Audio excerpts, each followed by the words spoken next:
kallattiin si qabsiisaa jira gaaffiin gaafatiin siin jedhaan jiru deemiiti isuma gaaffii kana sitti fide gaaffii sana xuruutti isaan surdi godhiiti maalidha waan an gaafachaa jiru kun hedhiiti irraa qophaa'iti kottuuti beekumsa argattaati carraan sii banaadha.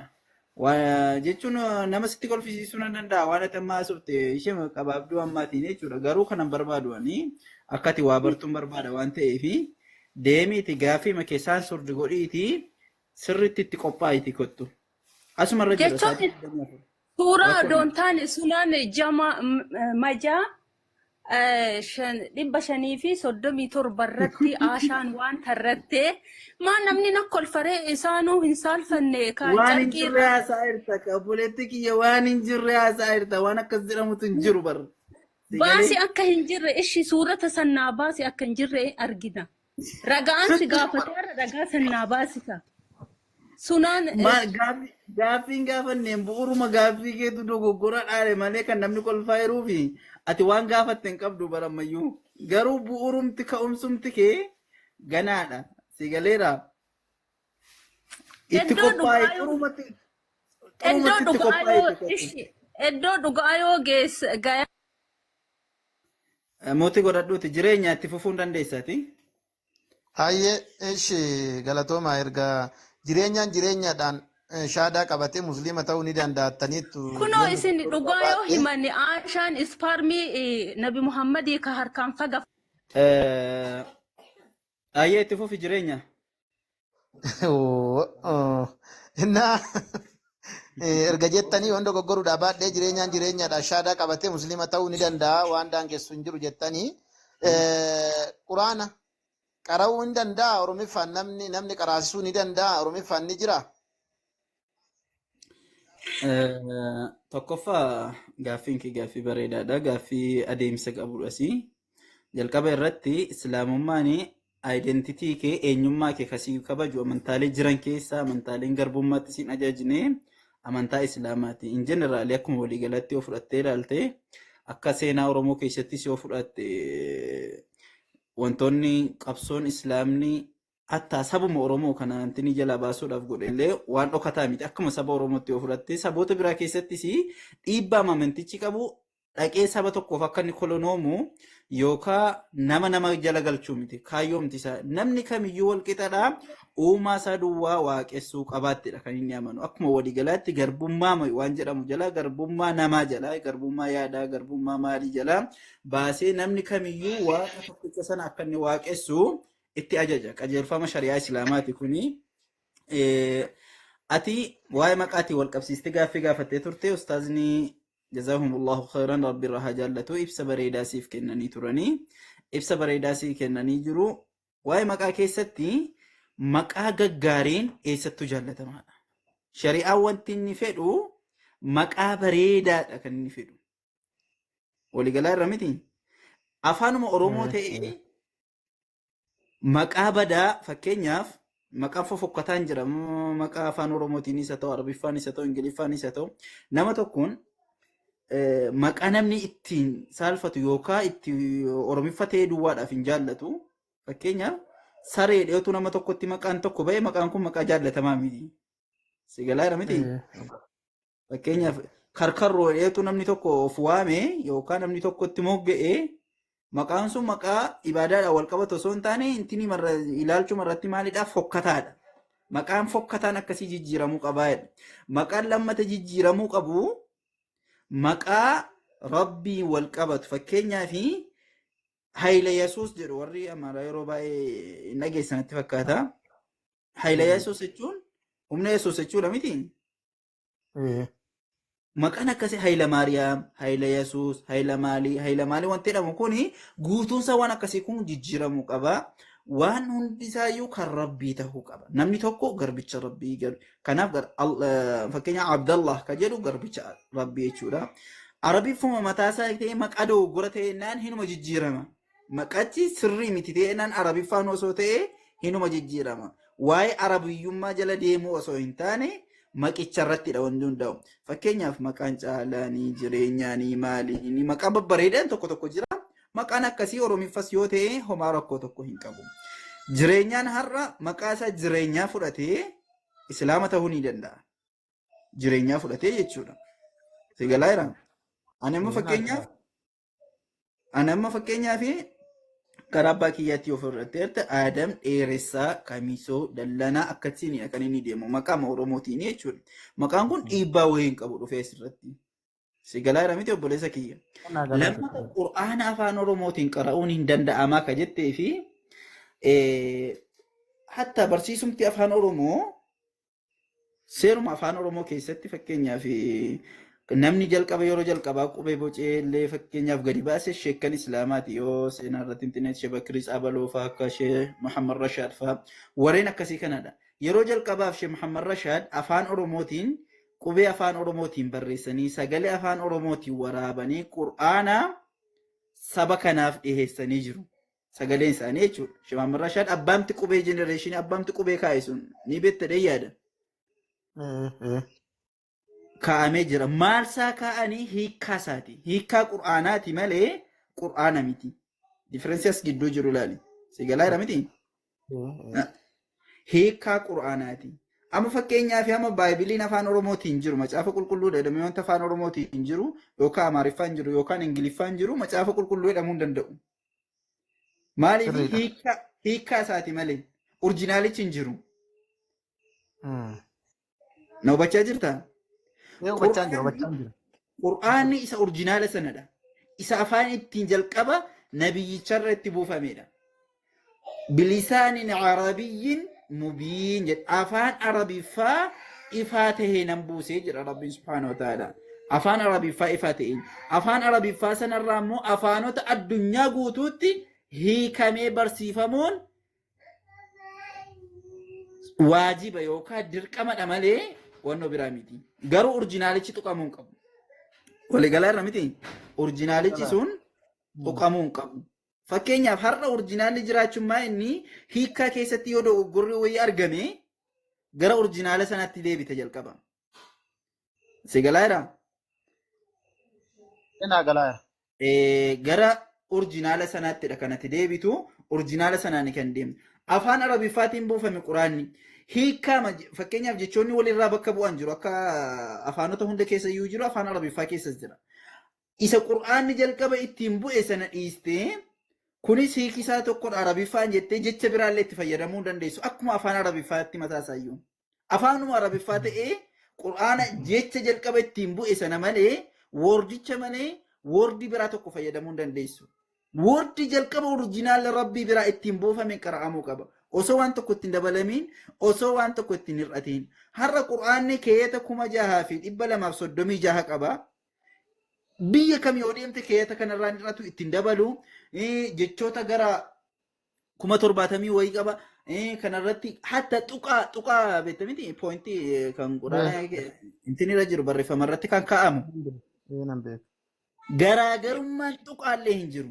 Qur'aanni inni Saa'udii Arabiyaa keessatti qara'amu, ka Ameerikaatti qara'amu, ka Yugaandaatti, Eeshiyaatti keessatti qara'amuu fi kan dhufee Itoophiyaa, Oromiyaa dhaqee Gidaamii Beegii Godaatti qara'amu garaagarummaa tuqaa tokkitti hin qabu. Kan garaagarummaa jechaa fi hiikaa jiraachuu mitiiti. Garaagarummaa tuqaa tokkitti hin qabu.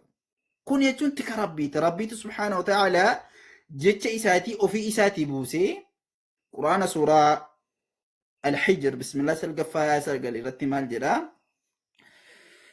إنا نحن نزلنا الذكر وإنا له لحافظون نتو في كينيا بوسي أنا تبوسي قرآن كان أنا تولي تكسا تك ربي كيسا جرا جل كم نسات أمور رسالة ربي تكسا نمني فدي ججيرو هندن دو نمني فدي تدبلو إراهر إسون دن دو أكا كتاب لي وركاني تك ربي كيسا جرا وانتي غراغر ما جتش تكتي هنكبو جتش ميتي تقان تكتي قرآن ربي كيسا جرو kun ni'ima rabbiin musliimoota irratti oole irraati. Kanaaf hiikkaa Qur'aanaa immoo afaan barbaaddeen barachuun ni dandeessa. Hinumaayyuu barachuun isaayyuu immoo dirqama. Barachuun isaayyuu dirqama. Namni tokko hiika isaan beeku ta'ee yennaan qajeelfama Qur'aanichaa hin beekuu jechuudha. Ergaan rabbii sun ittiin qaqqabnee jechuudha. Kanaaf afaan Oromootiin hiikkaa isaa baranii waan inni jedhu barachuun dirqamaa fi dirqamadha. Kanaaf sheekotiin keenya yookaan iskoolaaronni Islaamaa keessumaa kan Oromiyaa keessa turan hatta Saudi Arabiyaa jaami'aa keessa taa'anii kan isaan afaan Oromootiin barsiisaa turan. Akkaataa afaan Oromootiin baratamuuf inni kaan kaasetaan, inni kaan barreeffamaan, inni kaan immoo baadiyaa keessa taa'ee Qur'aana Arabiffaan jiru, hadiisota Arabiffaan jiran fuudhee maalitti jijjiiree Oromiffaan nama qaraa'isaa ture. Asii Baalee dhaqee, asii Harargee dhaqee, Harargeedhaa as dhufee wal keessa deemee kutaaleen Oromiyaa kun guutuun isaa kitaabilee Arabiffaan jiran guutuu isaa maaliin barachaa ture? Afaan isaa galuun baratee isa orjinaala sana immoo riifirensii godhataadha kan inni deemu. Akkatti wal barsiisaa illee as ga'ee hawaasni muslimaa har'a yoo xiqqaate Oromiyaa keessaa parsantaa 60-70tti muslimni kan herreegamu guutuun isaa afaan Arabiffaa beekamiti. Afaan Arabiffaa haasa'uu beekamiti. Garuu qajeelfama islaamummaa afaanuma beekuun hubatee jira. Iddoo meen poointii bu'uura moo Arabiffaan baruu qabu afaanuma Arabiffaatiin itti fayyadamaa jechuudha. Dhiifama ibsa keessanan dheeradhe natti fakkaata. Galatoominaa galeera. Guddaa galatoominaa. Ayyanaa deebi'eera. Kanaaf hiikaan rakkoo hin qabu. Quraanni garuu kan jalqabaa sana waan adeemsifamuuf dirqamadha jechuudha. Akkasitti fudhadha. Thank you galatoom. Galatoom. Gaaffii biraa qabdaa? Bakka xumureera gaaffii biraan qabu kanaan ala waddee walitti deebinaa nama biraatti deebi'a. Assalamu alaikum warahmatullahi wabarakatuh. Nama biraatti osoo hin darbin Umar kana natu galche. Waalaikum salaam warahmatullahi wabarakatuh. Ustaz Yaasin welcome. Bagana gayaan jiraatan. Umar kana dubbisna yeroo tokko. Anillee Umarii ma isin barsiisuu fi Umarii wal isin barsiisuudhaa fi Umarii islaamummaa nama fudhatee nama nu wajji daawwaa godhu jiru mana kiyyatti shahaadaa qabatee nama warra faarfataa turelleedha. Warra faarfannaa qabu, warra afaan haaraallee dubbatu. Afaan haaraa warra dubbachuu danda'ullee nama jabaadha. Asumaanuu nu baradha. Hedduu takka daawwaa godhu jira. Nu jajjabeessaallee obboleessa keenna isiniin jechuudhaaf isinillee hunda keenna isiniin jaalannaa nu jiraadha jajjabaadha. Akkasitti Umar awwalseen siftaniif Umariin hin baafanne aan islaamummaa keessa nama goota ho'i maqaa naa baasaa jedhee Umariin nu kattaaf baafneef gaafasan. Mashaallah. Ayyo Ustaz Munzir itti fufaa. Allah rabbi sana sariira jechuun ani ijoollee keenya yeroo tokko maqaa islaamummaa baafatanii shahaadaan qabadha jedhu. Maalumaaf Umar jedha shahaadaan qabadha barreesse jedhee tan ol harkifadhe. Ayyo Ustaz Mutalaatti fufaa.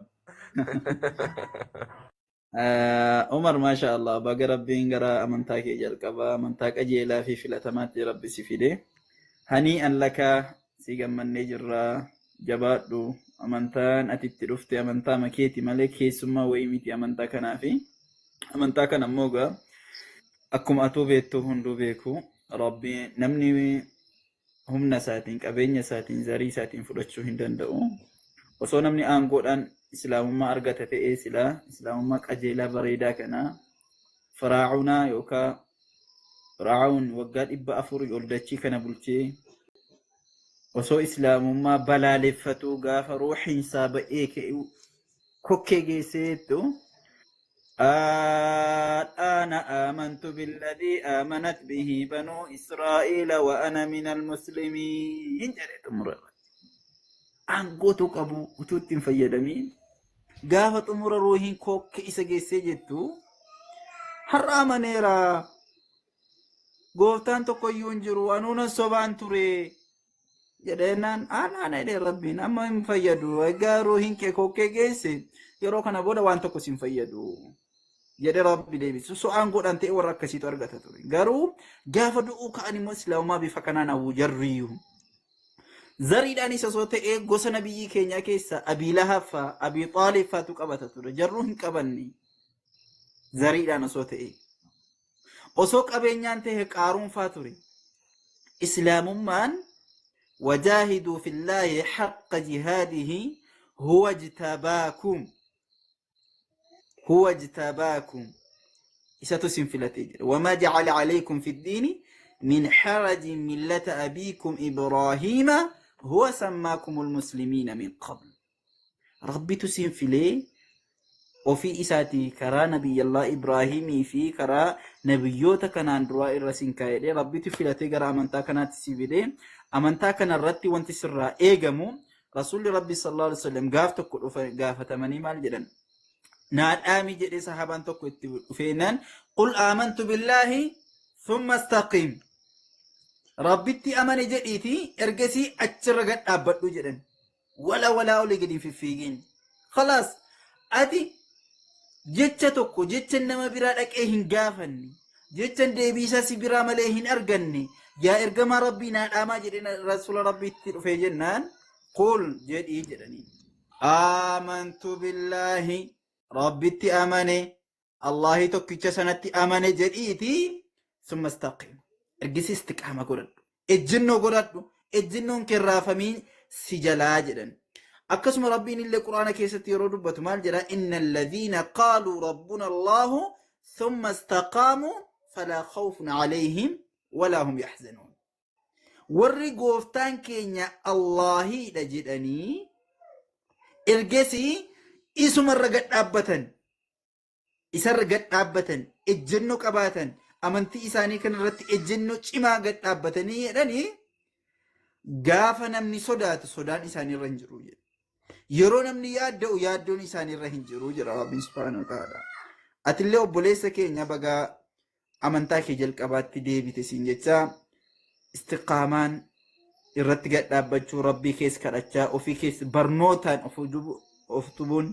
barnootaan of utubuun dirqamaa fi dirqama shari'aan islaamaa akka amantaa biraa miti amantaa olii gadi fiigee waan jedhu guutuu isaa irratti barnootatti xiyyeeffata barnootaa fi barnootaadha salaata sallu kamaa ra'aytumuuni usalli ila rasuul sallallahu alaihi wasallam akka anaa salaatu kanatti salaataa jedhan akka rasuulli salaatanitti salaatuudhaaf barnoota si gaafata khudhu anni manaasikakum hajjii raawwatanii sirna hajjii irratti maal jedhan akkaataa itti hajjii keessan raawwattattan anarraa fudhadhaa jedhan ati hajji akka isaanitti raawwachuudhaaf akkaataa isaanitti hajjii godhan sana beekuu qabda hinumaayyuu laa ilaaha illallah yookaa kalimaa shahaadaa mataa isaa rabbiin subhaanahu wa ta'aala nabiyyi isaatiin maal dursee osoo jedhittiin jedhin dura fa'alan annahu laa ilaaha illallah jedhe fa'alan beekii jedhin akka haqaan gabbaramaan yookaa ka dhugaadhaan waaqessamu gooftaa tokkicha sana malee hin jirre beekii jedhee beekumsa waa hunda turse ummanni islaamaa ummata iqraadhaa jalqabnu isaa dubbisii baradhuudhaan eegale waan ta'eef obboleessa keenya Umar warra Umarii wajjin kaafamu rabbi si haa taasisu jechaa barnoota kee irratti jabaadhuun siin jechuu barbaada jazakallahu khairan ahlan wa sahlan barbaada dhiifama. Amiin. way dhiifama Umarii wajjin haasaa irraa biqilaa Umar ummata kanas dubbisi Ani ummataanis wal barasmanu duraanii yeroon islaamummaan fudhane sanii diina islaamummaa ture amma garuu messi islaamaa tokkotti guddaan gammada. alhamdulillah Duraan diina islaamaa kan na godheesi kaayyoo islaamummaa hubachuu dhabuudha. Har'a garuu rabbiin kiyya kaayyoo islaamummaa sana na hubachiisee kaayyoon islaamummaa rabbi tokkichatti biyya waamuu akka ta'e hubadheen islaamummaa fudhadhe. Namni immoo otoon hubatee rabbitti amane rabbiif isumaan godhu islaamummaaf isumaan godhu nama hubatetu namni hubatee rabbitti amane islaamummaaf waa godha. Waa gochi isaa sunis immoo islaamummaan karaa dhugaa akka ta'e ni labsaa jechuudha namni kaayyoo islaamummaa hubatee itti amane. Kanaafuu islaama malee karaan dhugaan akka hin jirre beekaman dhufee hubadheen dhufee. Kanaafuu waan an hubadhe kana immoo dhalootaan hubanne kana hubachiisu nan barbaada jechuudha.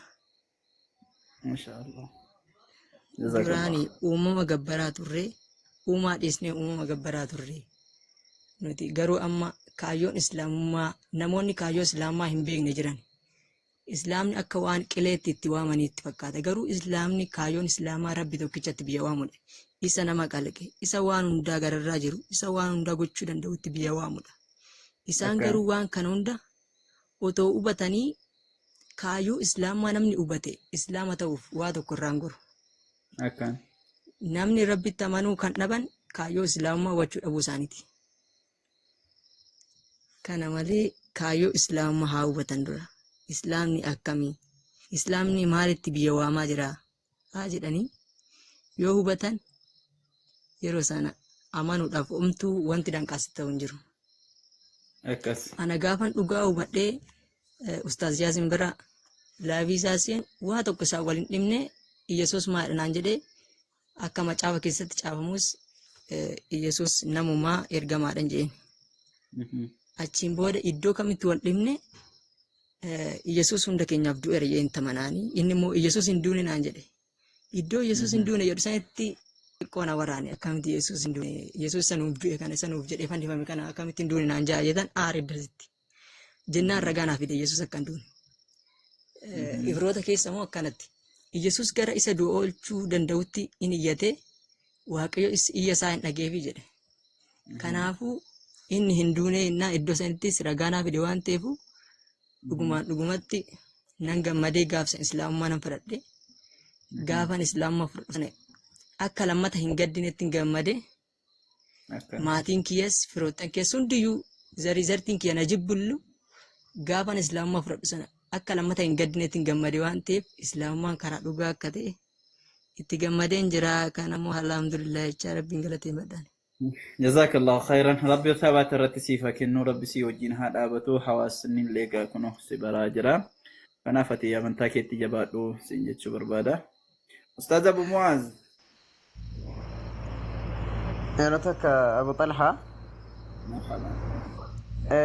سبونتوني وان دبتون كباجت إن شاء الله بإذن الله يرو إسين اللين بيتر إنما يرو ديو قد إسلام ما رفدا yeroo garaagaraa keessaan dhufanii namoonni isin tajaajiltullee turte gaafa biyya jirtullee gaafa biyya amma jirtu keessattillee waldaa tajaajilaa turte nama jajjaba maashaallah tabaarakallah nama baayibileellee sirriif dubbisuu qofallee miti nama tajaajiltuudha. Egaa walumaa galatti nama jajjaba dhugaa dubbachuudhaa fi yeroo dheeraan wajjin illee turte gaafataallee turte maashaallah tabaarakallah rabbiin barakaa godhuu fi namoonni warri wajjin waldaa tajaajilaa turree fi warri waa'ee koo duraan beekanillee walgaanii yeroo garaagaraatitti keessaan na dubbisanii dadhabanii takka na dubbisanii dadhabanii gareellee natti hidhanii mana natti cabsuudha yaalu yeroo hundaa kanaafuu tokkoon isaanii deebisuus hin barbaadu ani isaanii wajjin haasa'uu hin barbaadu lammaffaa garee isaaniittillee ta'anii haasa'uu hin barbaadu kanaaf warra dudduubaan deemee akka saree dutu kana ani immoo asiinan akka leencaas itti baroodee itti garsiisaa waan islaamummaa kiristaanummaa keessaa waan an ba'eefis islaamummaa waan an qabadheefis asiinan ergaa kiyya isaanii dabarsaa ani yeroon itti ofii kiyya leenca ta'ee duuta sareetti dhagahuu hin qabu asirraan akka leencaatti baroodaa jedhe. Allahu akbar. أكن والله ما شاء الله أهلا سبونتو بقى نقال السلام عليكم ورحمة الله وبركاته. وعليكم السلام ورحمة الله وبركاته. نور التفوف سرتو نجاه كيساني نقارا جرتا جر الحمد لله. بقى ربي انتك فتي ونانسي جهي آمين. ما شاء الله إسلام ما نكم جريني إسلام ما الفكاتة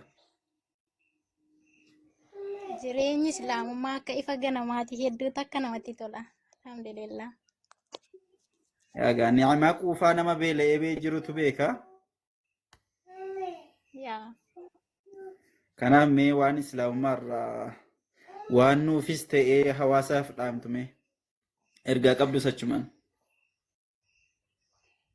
أيه تولا شركو تكون قبل أيه تولا ترى كنا نالاچو كيساني فندمتي كيسانو غلطو مادا كررس كجلاس كنجرتاني فندمتي كيسانو الفادان سنين جرا kallattumaan gara yaada kiyyaattan darba jechuudha akkuma ustaaz Abdiin dubbachaa turani ani nama yeroo dhiyoodhaaf gara amantaa islaamummaatti dhufeedha yeroo jalqabaallee gaafa shaadaa qabadhu yaada kana siniif kaaseera dursa toon gara amantaa islaamummaatti hin dhufin dursa nama amantaa musliimaa hedduu balaaleffatuu fi hedduu jibbu keessaa namoota sana keessaa tokko ana ture jechuudha waan isin dhibu keessaa yaani amantaa bichaan jibbatu hin taane nama musliima ta'eyyuu jaalladhuun ture jechuudha.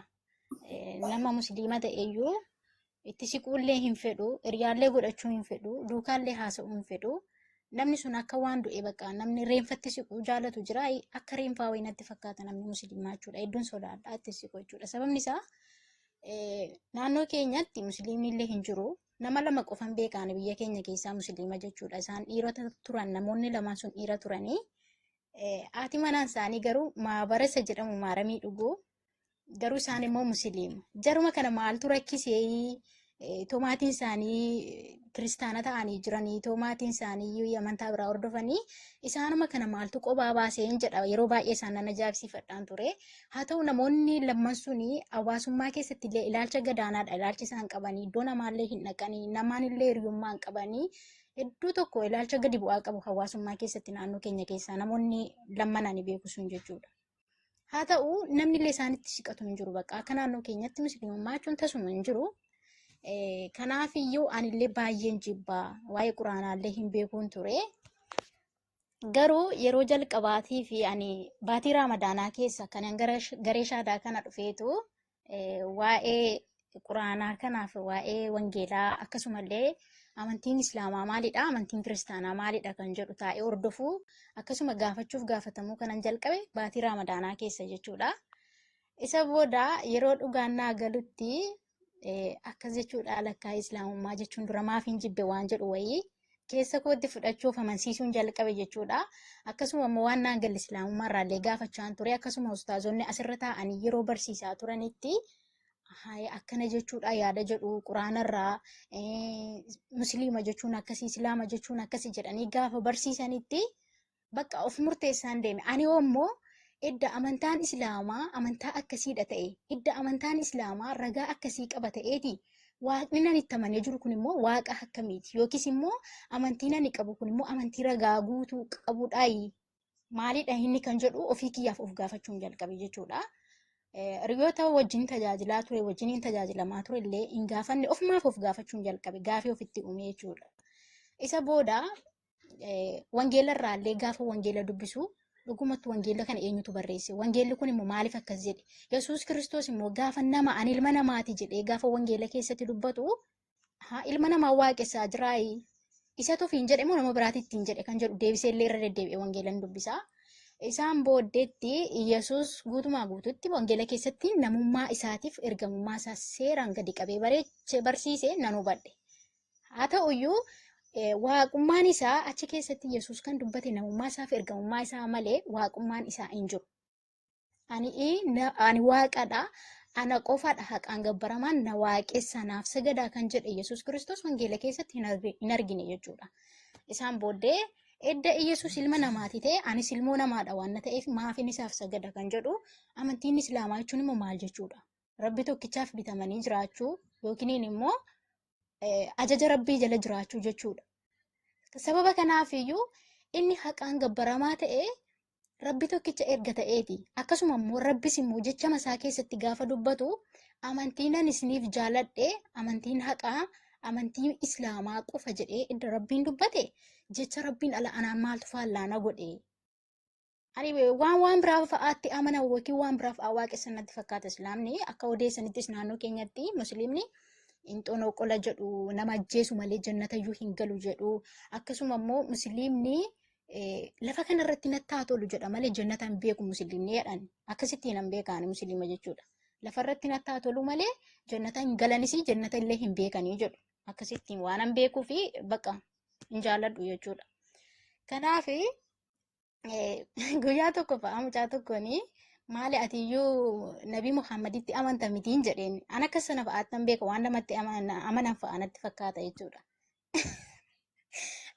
Namni sun as jala jiru Nabii Muhammaditti amanta miti atiyyuu jennaani lakki Nabii Muhammadi ergamaa rabbi tokkichaati malee isaaf saganna miti inniyyuu rabbiif sagadanaan jennaan akkasiin jedhee waan hunda adda baafadhe jechuudha.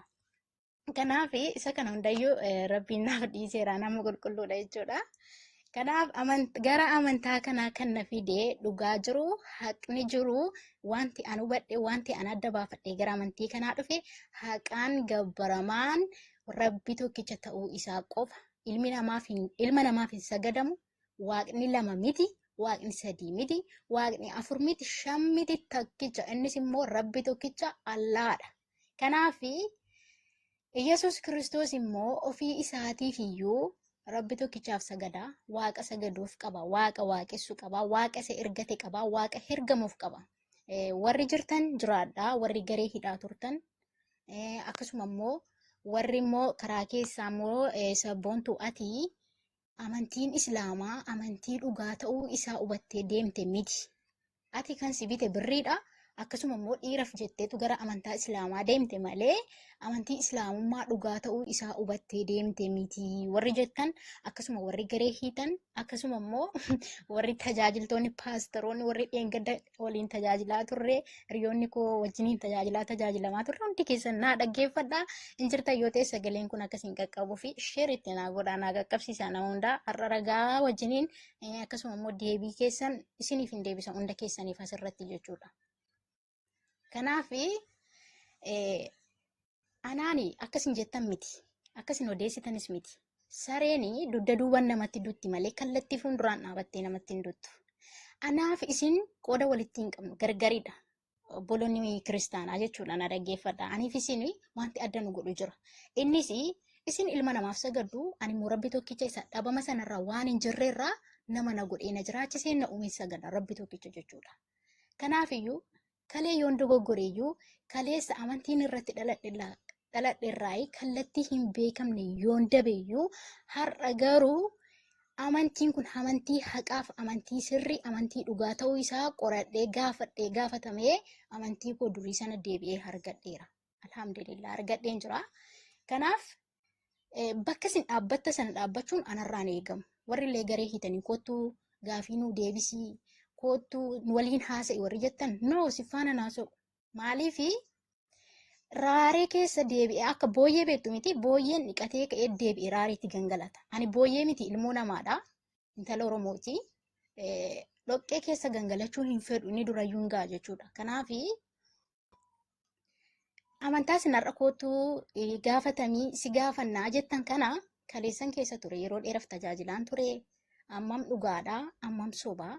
Eenyutu waaqeffama eenyutu waaqeffamu kan jedhu hunda isaa adda baafadheen deeme waan ta'eef ani amantaa kiristaanummaa irraa kana booda gaafii tokko sin qabu nama tokko sin gaafadhu. Okay? Kanaaf iyyuu amma ani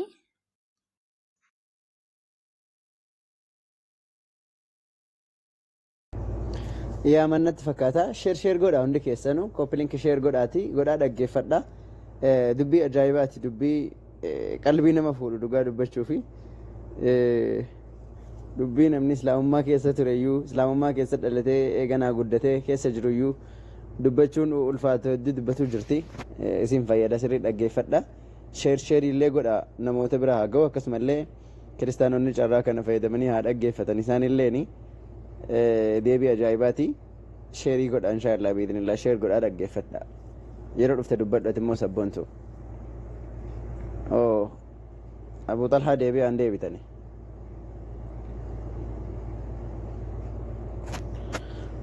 يلا كوبلينك في شيرين أبناء جزاكم الله خيرا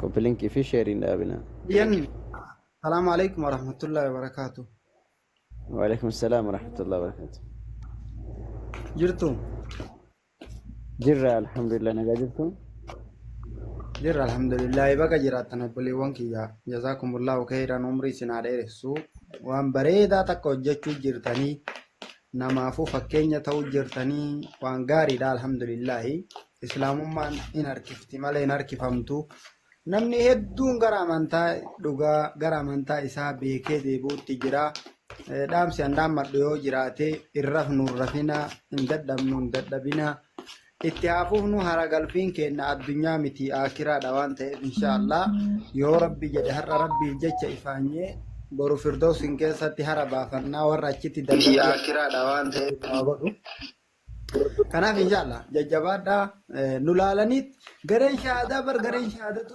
bakka takkatti wal gahaniitiniin nama baay'ee fidanii nuti gara nama kudhan hin teennaa dogongora bakka waa jiititti hundi kennaa wal ga'uu qabnaanii kaleessa galgala wal gayan yoo achi wal gahan illee nama 40 ol taruu fi dide namni alhamdulillah karaa dhugaa malee karaa daraa namni ija qaba gurra qaba namni ijaan argu ka kitaaba argee akka ilaalee dubbisu namni gurrallee hin dhaga'u karaa dhugaa kana dhiisee dirqiidhaan gara dharaa sanan godhu waan godhan wallaala garee shahaadati irraa fakkeenya fudhachuu jiran. Gareen shahaadaa yoo namni tokko mana bane hundi isaanii bakka takka dhufanii nama hedduu walitti qabatanii daawwaa itti gaggeessaa jiranii jarru karaa sirrii hin jirre nuun jedhan.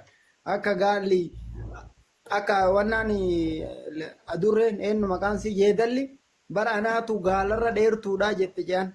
Akka waan ija namni hin qabne akkasanii osoo amantiin kenna dhugaa ta'ee jiru jarri ka amantaan isaanii dhugaan ta'ii warri musliimaa nama hedduu walitti qabanii ta'anii nuti immoo gara ta'enneetiin nama dhabne bakka tokkotti haasachaan ani haasa'u jiranii alhamdulillah jabaadhaa bakka jirruun hundi kennaa miseensa garee shahaadaatii warri karaa rabbiitti nama yaamu hundi isaatu jajjabaadhaa waan gaariirra jirtanii hin laafinaa itti haafuufnu isiniin jechuun barbaada.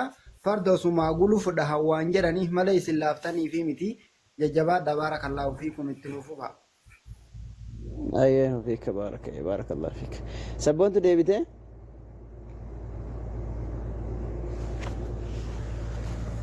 أيه طيب أقصو شير قرشا إيه إن شاء الله إنه داني كم نقدا أبوني درسي سنتي ده سوري بوني سيروجر تشارة سدب بس بوني وين أغاني سنيفاتو كم جرتو نقال الحمد لله كم جرت أنا لكتي نقال وقالت سوا كمي نقال أني نقال بقى نقال نفتكر من نقرأ شهادة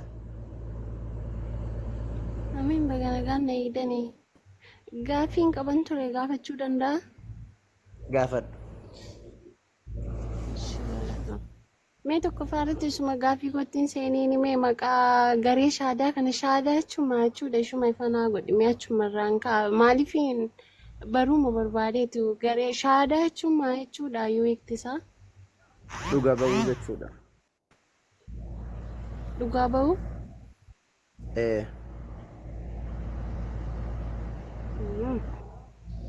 Yaa saba Israa'el isin gabaatu kootii fakkeenyaaf macaafa keessatti illee shaadaan jira fakkeenyaaf macaafa Isaayaas boqonnaa 44 keessatti saba nana isin dhugaa baatu kootii akka ana malee waaqayyo kan biraa hin jirre akkasumallee ani isa jalqabaaf isa xumuraa akkan ta'e isin dhugaa baatu kootii jedha Isaayaas boqonnaa 44 gubbaatti dhugaa bahuu jechuudha shaadaa jechuun waan biraatii miti.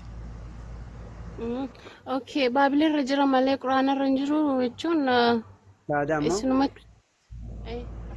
إنجيل ربي بقولنا بسم الله بقولنا سدفع لكم سكر سديت الرتي شهد الله أنه لا إله إلا هو والملائكة وأولو العلم قائما بالقسط جدا الله سبحانه وتعالى رجاب هيتين جرا أكسم الله ملائكون اللي رجاب أني تنجراني وري بيكتو تكبني بيكتوني وري وابيكان اللي رجاب أني جراني جدا ربي ندبته بقولنا سدفع لكم سكر سديت جباجرا أيه شيء بودن دبسي أنا لا إني برامو قافينكو مالي سيتا يومان سيو إيش Okay. Amma yeroo tokko amma jinniin rabbitti amantee fi jinniin kaafiratu jira jettanii haasoftu yeroo baay'ee beektaa. Yoo kanaaf iyyuu amma jinnoonni sun akkamii shaadaan qabatu eenyutu immoo isaan qabsiisa akkamitti immoo jinnii kiristaanaa fi ka rabbitti amantee sana akkamitti beekuu danda'amee isa jedhamu gaaffiin koo. Gaaffii bareeda. Dursa jinnii waan taate beektaati jinnii maali? Lakki jinnii jechuun naannoo jinnii baqa jinnii waan ijaan hin mul'anne waan namatti hin mul'anne namaan wal hin argine tokko natti fakkaata akka kootti. Seexanaan tokko moo garagara? Nu jinnii seexana tokkoon beeknaa isin garuu garagaraa jettuun. Because seexannii fi jinniin tokko miti jettu. Waa'een jinnii baayibilee irra dubbatameera? Jechuun alama baabilee irraa si gaafachaa hin jiru misiniin gaafachaa jira. Akka hubannoodhaaf siif ta'uuf beeki. Si galee akkanumaan difiniidhuma yoo deemne siin galu. Kanaafan akka hubannoodhaaf si ta'uuf. Waa'ee jinnii baayibiliin dubbatee beekaa? Lakki seexanaan beekna yoo nuti baasa'e. Jinnii seexana malee baayibiliin jinnii beekuu isumarraa dhageenye malee. Okay. Kanaafuu baayibiliin seexana malee jinniin beekuu miire? Baayibiliin waan jinniin dubbanneemi? Lakki nu tokkuma beekna. Haye difama booni aje inshallah biidnillah carrasii ken gaafii kee agalal naga'eetiin jira abdi naga anaan deebisin quufeera bakka agati jettu si deebis agati lammata nama takkan gaafan akkati si deebis inshallah Ayyee sabboontu itti fufi waasili. Ayyee dhiifama ishii na waamanii. Kanaaf ani akka booyyee sanaa dhoqqee keessaa dhiqatee ka'e dhoqqeetti deebi'u sana dhoqqeetti gangalachuu hin barbaanne warri deebitanii giruuppii hiitanii kootu yaada kennii islaamummaa irraa maal argattee deemtee kaleessa immoo yesus waaqettee waaqessaa turtee har'a immoo maaliif yesuusiin gantee Yuudaan yesus kiristoosiin qarshii 30tti gurgurate ati immoo birrii meeqamooniidhaan gurgurte warri jettanii isiniyyuu waaqa gurguramu waaqa birriin gurguramutti maaliif amantu? Rabbi namaa baasu waaqa gurguramu ani kan hin beeku kan gurguramu saawwaa sangaadhaa re'eettiidhaa hoolaa lukkuu isaan kanatu gurgurama malee waaqa gurguramu argee hin beeku hatta waaqa mitiiti ilmi namaayyuu hin gurguramu. Okay? Kanaaf iyyuu isin immoo waaqa gurguramutti amanaa waan jirtaniif ani immoo waaqa gurguramu hin waaqessu. Kanaaf kanan deeme isiniin jedha. Inni kan biraa islaamummaa yoo feetanii islaamummaa fudhachuu feetaniitu yoo ta'e kottaa har'a iyyuu islaamummaa fudhachuudhaaf wanti isin dhorkuun jiru gaafii qabdu yoo ta'e dhuftanii kunoo garee shaadarratti gaafatamtanii akkasuma immoo waan isinii hin galle waan ifa isinii hin taane tokko macaafa qulqulluu keessanirraas barattanii akkasuma immoo quraanarraas waan isinii hin galle gaafattanii islaamummaa fudhachuu eenyumtu mirga guutuu qaba. Amantiin islaamaa kan sabboontuu qofa miti, kan ustaazota garee shaadaa qofa miti, kan miseensa garee shaadaa qofa miti.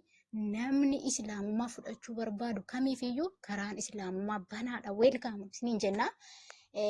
Kan biraa jechuudha warri immoo garee hiitanii garee irratti an argamuu dinnaan akkasuma immoo karaa keessaa dhuftanii tekisti gootanii sagalee keessanii kana hunduma irratti an argamuu dinnaan immoo karaa biraa kallattii biraa yaalaa jirtanii wanna tokko sodaan qaban sabboontuun jechuudha ofitti amanamummaan qaba.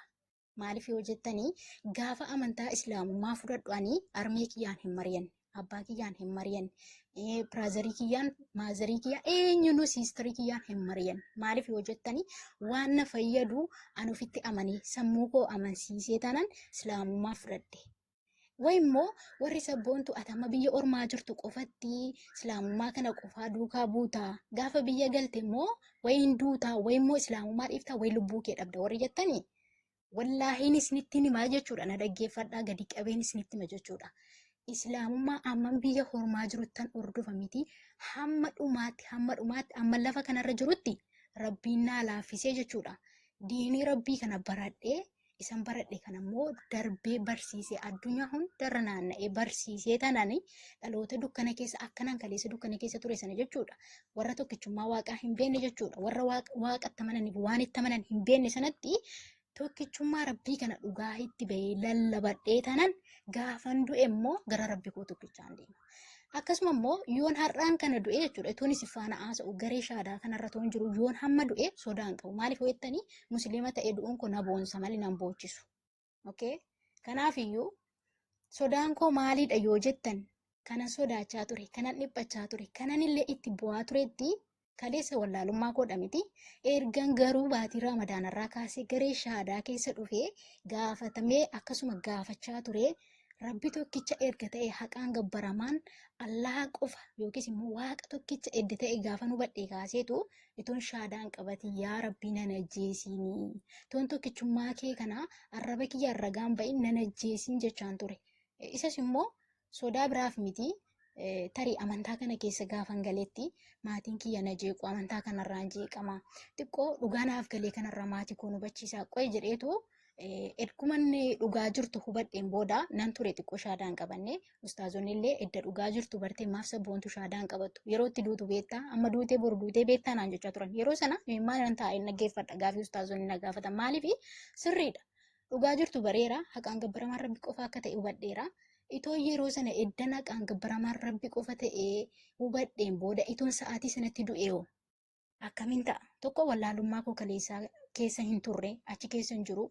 Tokko immoo eddan dhugaa kana hubadhe rabbi tokkichatti hin amanne itoo yeroo sana du'e yaa rabbi akkamiin ta'a isa jedhu sodaan koo guddaan boo'ichi nan keessa ture yeroo sana ture. Garuu eddan arraba kiyyaan tokkichummaa rabbii mirkaneessee ragaa bahee eddan rabbi tokkichatti amaneen booda sakandiin itti shaadaa qabadhe sanatti toon du'e du'aaf sodaan qaba. Dhaggeeffadhaa waa laman isinitti hima. Yoon du'es duuti anaaf bu'aa yoon jiraadhes jireenyi anaaf bu'aadha. Akkamitti yoo jettanii yoon jiraadhe addunyaa kanarratti diinii rabbii babal'isee dhaloota gara ifaatti waamee dhaloonni dhufanii akka isaan fayyannan taasisa. Kun anaaf bu'aadha. Yoon du'e immoo islaamummaa fudhadhee musliima ta'ee du'uun koo anaaf bu'aadha. Lamman isaayyuu anaaf bu'aadha. Kanaafiyyuu warri sodaa du'aatiin akkas taataa akkana taataa hin maraattaa yeroo dhiyoo keessatti sammuu gadhiiftee fayyaatti deebi'ii maal taate maaltu si tuqee warri jettanii akkasuma immoo dhaqii si maraachanii xonqaa isaanii jinni isaanii sitti naqa warreettan wallaahi musliimiin xonoqqolu waan na tuqaniin isin qabanii xonqaayin isin caalu hin jiru. Dhaggeeffadhaa isin ittiin himaa jechuudha. Xonqaayin isin caalu hin jiru. Musliimni waan tokko qofattaman innis Allaa qofa rabbi tokkicha jechuudha. Biratti dhagaallee waaqessu seexanallee waaqessu halkan iyyaa kan bulu warra kiristaanaati moo warra musliimaati. Islaamummaa jechuun ifa jechuudha, jireenya jechuudha, haqa jechuudha. Jaalladhaa, jibbaa, fudhadhaa, fudhachuu dhiisa. Kanaafiyyuu warri immoo amma biyya ormaa jirtu bicheetti islaamummaa fudhattee teessaa gaafa biyya galtee hin duutaa hin dhiistaa yookiin inni akkas taata jettanii maafin amma kanan du'in islaamummaa irraa jechuudha. Itoo harmeen koo dhuftee si duratti intala kiyya nan du'aati yookiin islaamummaa dhiisi yookiin akkas jettee ana amantaa koorra tasuma wanti na jijjiiru hin jiru. Garaa muradhaa bishaan gaditti liqimsa. Laaluuf deemtee hin deebita warri jettanii paarkii bashannanaa hin deemne ani. Dhimmi kun dhimma lubbuuti. Isinii galee bashannanaa fi yookiin tikeettii kutadhee yookiin viizaa hojjechiifadhee deemaa hin jiru. Lubbuu fi namanee kaayyoo namaneef qaba. Waan ani itti amanis beeka, waan ani amaneefis beeka. Kanaaf isan itti amane sanarratti immoo jabaadhee jirma kiyya idda kiyya gadi fageeffadhee bu'aa amantii kiyyaa mul'isu ija amantii kiyyaa mul'isudha. Kaayyoon kiyya malee dudduuba deebi'uu miti. Okay? Kanaafiyyuu akka kanattiin hubadhaadha. Har'as ta'e bor warri kootu karaa tiiktookis kootu karaa iimos kootu jettanii tajaajiltoota Awurooppaa Eeshiyaa iddootee waamtanii fiddanii no inni dhufan isin bira. Maaliif jennaan qooda walitti hin qabnu. Ilmoon ifaaf ilmoon dukkanaa qooda walitti hin qabu. Ifnii fi dukkanni qooda walitti hin qabnu. Amma fakkeenyaaf gaafa lafti bari'u dukkanni hin baqata. Gaafa dukkanni dhufu immoo ifti hin baqata. Wal dheensu malee wal keessan taa'an isinii galee. Kanaafiyyuu iftii fi dukkanni qooda walitti hin qabu tasuma. Dhufee deebii tokkos isin hin kennu. Yoo isinii ta'e kana dhaggeeffadha. Yoo isinii ta'uu baate immoo ittuma dhiisatii taa'aatii iddoo sabboontuun geessu bichaa ilaalaa. Okay? Kanaafiyyuu dhufee si wajjiniin illee haasa'uun barbaadu bakka tortoraaf raqaa yoo sareef allaattii malee maaltu dhaqaa jedhame. Kanaaf isin bira dhufullee hin fedhu.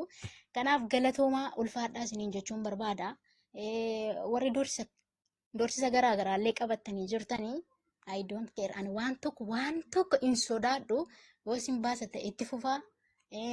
Warri immoo xiqqoo teessanii immoo eessa geessee maalirra jirti maal hojjetaa jirti warri jettan bu'aasaa dhumarratti walumaan hargina isiniin jedha. Dhaamsi obbolummaan isiniif qabu yoo jiraate islaamummaan amantii haqaadha. Rabbi tokkichis kan dubbate amantiin ilma namaaf jaalladhe amantii islaamaa qofa jedhe jecha isaa keessattis kan dubbate amantii islaamaa qofadha. Har'ayyuu taanaan boriyyuu warri dukkana keessa jirtan warri ilma namaatiif gajjettanii ol jettanii sagaddan warri Yesuus waaqa jettan Yesuus Kiristoos kun ofumaa keessanii fuutanii aboo itti laattani malee ofumaa fuutanii dirqama waaqa ta'uu qabda jettanii malee Yesuus guyyaa tokko ani waaqa ofiin hin jenne isinii galee waan abbaan ofiin hin jenne nama fakkeenyaaf maqaan kiyya sabboontuudha dhuftanii maqaa biraa yoo na waamtan isin jalaan owwaadhu yoo immoo toon ani sabboontuudha isiniin jechaa jiru immoo sabboontuu miti jettan hin fudhadhu ani sabboontuu waan an ta'eef nama biraan na waamtu ta'an lakkiin jedha nan dida. Kanaaf Yesuus Kiristoos hammayyuu waaqa miti. Warri humnaan waaqa gochuuf deemaa jirtanii yoo dhugumaan immoo waaqayyo isiniif ta'a ta'e itti jabaadhaa. Namni du'ee, namni biddeena nyaatee, namni fincaa'ee, namni qaama saalaa kittaannatee, namni bidiruu keessa ciisee galaanarra imalee dhugumaan yoo waaqa jettan mee Yesuus Kiristoos wangeela Luqaas boqonnaa 8:22 irratti itoo bartoota wajjiniin laga gamatti imalaa jiru bidiruu keessa ciisee Yesuus Kiristoos dhagaatee dubbifadhaa jechuudha. Bidiruu keessa ciisee itoonni bidiruuma sana keessatti mugaa jiru bartootaa fi bidiruutti galaanni itti guutee dhahaan qilleensaa bubbeen jabaan itti ka'ee jedha. Isa booda Yesuusin kurruufa amma kana irra falaalaa ilma namaatiin dadhabeera waan ta'eef karaarra imalaa jira. Amma fakkeenyaa yeroo biyya jirrutti jechuudha. Konkolaataa keessa yeroo teenyu namoonni tokko tokko riba jaallatu hin mugu fa'a daandii dheeraa yeroo deemanii konkolaataa keessa taa'anii hin mugu. Irrafu nama waan ta'aniif hin dadhabu. Kanaafiyyuu Yesuus Kiristoos akkasuma bidiruu keessa ciisee hin muge riibni isa fudhatee deeme jechuudha. Ituma inni rafaa jiru bidiruun bartootatti guutee galaanni bidiruu isaanitti guutee bartoonni silaa nyaatamanii itti siqanii yaa barsiisaa noo dhumuuf jennaa ka'ii jedhanii tuttuqanii dammas kana achitti ribaa kaasanii Yesuus Kiristoos. Namni akkasitti rafu waaqaa ijoollee waaqni rafaa. Waaqni gadi bu'ee dhufee seexanaan qoramaa. Waaqni gadi bu'ee dhufee kabalamee fannifamaa. Waaqni gadi bu'ee dhufee rarraafamee ajjeefamee boolla keessaa immoo kaafamaa. Maal taatan isin ofii keessaniifiyyuu gahisaa jirtu wangeela keessaniin ala. Wangeela keessaniin ala deemaa jirtu wangeelattiyyuu jiraachaa jirtan itti namana jettan malee kan wangeelli keessan dubbatu kan biraa loojikii si fayyadamtan kan biraa wangeelaan ala jirtu jechuudha. Kanaafuu isin iyyuu mormituu Kiristoosi malee amantuu Kiristoosii miti. Nuti Kiristoositti amanna jettan malee jechuudha. Dhuguma Kiristoositti amantaniitu Yesuusin hin jaallattu itti amantan yoo ta'e Yesuus an ergamaa dha miti ergamummaa isaa amanaa fudhadhaa. Yesuus an ilma namaati jedhee barsiise miti ilma namaa ta'uu isaa amanaa fudhadhaa. Kanuma dhugaan jiru dhugumaan amantuu Kiristoos taatan isin jechuudha. Kan ammoo eenyu raawwatee jira? Musliima. Musliimni ilma namaa ta'uu isaa kunoo isinitti baasanii wangeela irraa lallabaa jiru. Ergamaa ta'uu isaa wangeela irraa baasanii isinitti lallabaa jiru. Isin immoo musliimatu wangeela Yesuusitti amanee jira. Eenyutu amanee jira? Ofuma keessanii taa'aa of taasisa. Kuni isin kijibumaan deemaa jirtu, illikumaan deemaa jirtu malee Yesuus Kiristoos ani waaqas hin jenne aboo waaqummaallee hin qabu waan hojjetu hundumayyuu waan waaqayyo hojjedhu isaan jedhe hojjeta jechuudha. Kanaaf ani sabboontuun immoo gadi jedhee dogoggoroota inni kana duraayyuu hin ga'a. Dogoggoreera, Yesuus waaqadheera, tajaajileera, waan hundayyuu godheera. Kalaas hin ga'a waan ta'eef hammaan boodammoo iddan dhugaa kan argadhe, iddaniif argadhe, iddan daandii sirrii sororoo karaa sirriitti nageessu iddan argadhe dudduuba kiyya deebi'ee ilma namaatiif sagaduun tasuma sammuu koo keessallee hin jiru. Dileetii qaata ta'ela of amansiiseen gara Yesuusitti deebi'atoon jedhe sammuun kun an ajajamu. Maalaadha koo gaafa sana marzee harkaan dhugeen du'i. Kanaafi itti jabaadhaan isiniin jedha. Deebinaan isiniif qabu kanumadha. Of duuba deebiteettanii isin eegina. Inshaallah yoo rabbiin kiyya na gargaare isin warra dukkana keessa jirtan iyyuu isinumatti lallabeetanan gara ifaa kan akka dhuftan isin taasifadha malee ani gara dukkanaatti achi deebi'u namni dukkanatti deema jedhee yaadu jechuudha. An akkuma kiyyattu jechuudha. Kanaaf jabaadhaan isiniin jedha. Deebiin kiyya inni isiniif deebisuu barbaadu tajaajiltootas haa ta'u tajaajilamtoonni obboloonni kiyya hiriyoonni kiyya warri kaleessa wajjin turre karaa dhugumaan sabboontu jaallattu yoo taatan dhuguma hiriyummaa dhugaanaaf qabdu yoo taatan dhuguma jaalala dhugaanaaf qabdu yoo taatanii kottaa karaa sabboontuun irra deemturra waliin deemna. Imalli keenya waliin haa ta'u kottaa karaa kana karaan haqaa karaan sirriin karaan dhugaan karaa sabboontuun qabatte kanaadhaanis islaamummaadha. Kanaafiyyuu kottaa harrayyuu isiniin jaalladhaan jechuudha. Yoo immoo lekkii jettan immoo achuma teenya nuti si immoo gara sittiin deeffachuu barbaanna si jaallanna waan ta'eef jettanii jaalalli isin boolla qoonfartanii gadi itti na darbattan sun dukkanatti na waamtan suni biyya nattaa ta'an hin fedhu jechuudha. Kanaaf jabaadhaan isiniin jedha. Deebiin kiyya inni isinii deebisuu barbaade aqaan gabbaramaan gara islaamummaa kan nageesse aqaan gabbaramaan rabbi tokkicha ta'uu isaa quraana irraallee waanan argeef ragaa qabatamaa waan jiruuf waaqni aqaan gabbaramu waaqni inni sirriin yeroo hundumayyuu al takkaa nama ta'e al takkaa waaqa hin taane al takkaa fannifamee al takkaa du'ee du'aan kaane suni isa miti Yesuus waaqa isa dhugaa Allaha qofatu waaqa dhugaatii karaa dhugaatii kanaaf gara amantii islaamummaa dhufee inni immoo isin Yesuusii immoo maal si godhee maal si goonani Yesuusiin kaaddee qarshii meeqatti gurguratte warri jettan hin gurgurre ani Yesuusiin hin gurgurre itti namani malee hin gurgurres hin kaanneesi. Kanaafiyyuu Yesuus immoo waaqa miti ilma namaa waan ta'eef ilma namaaf sagadu ergamummaa isaatii fi namummaa isaatti immoo amanee jira. Kanaafiyyuu deebiin kiyya kana fakkaata. Karaa keessas dhufee isiniif hin deebisu. Yoo barbaadan naa dawwalaa yoo barbaadan dhiisaa dantaa namaa hin qabu. Ani immoo jechuudha maatiin kiyyas na jaallatanii hiriyoonni kiyyas na jaallatanii abbaan barbaade na jibbee abbaan barbaade na jaallateen dantaa koo miti. Amala namaa jechuun isinitti ni mana dhaggeeffadha. Warri har'a sabboontuu si jaallanna jettanii ammuma har'a kana si jaalanna jettanii na jaallattanii gaafa mudaa tokko narratti argitan immoo ammuma har'a na jaallattan na jibbitu. Hundam dachaa ta'a gaafa san. Jaalala namaa hin fedhu. Jaalala rabbii tokkichaa isa dhabamarraa na uumee nama na taasisi sana qabataanaani handantaa koo miti kan namaa jechuudha. Kanaafi sababii isin jaaladhattanii boochaniif rabbi tokkichaan ganii gara keessan hin dhufu. Sababa kanaafiyyuu na jaalattoota akkota karaa gaariirra waliin himalla. Nan jaalattan yoo ta'e immoo iddoon isin jirtan isinitti taa'u manneen keessan achuma taa'aa isiniin nan jedha.